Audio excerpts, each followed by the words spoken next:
Herkese merhaba arkadaşlar. Kanalıma hoş geldiniz. Yepyeni bir videoyla karşınızdayım.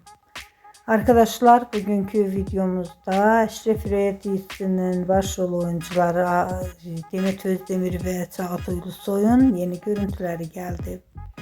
Muhteşem oyuncularımızın bir arada olan kamera arkası görüntülerini sizler için YouTube kanalımda video halinde sunuyorum arkadaşlar. Umarım beğenirsiniz.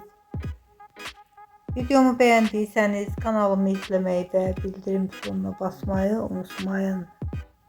Şimdilik benden bu kadar olsun. Yeni videomuzda görüşmek üzere. Hoşça kalın, sağlıklı kalın, iyi seyirler.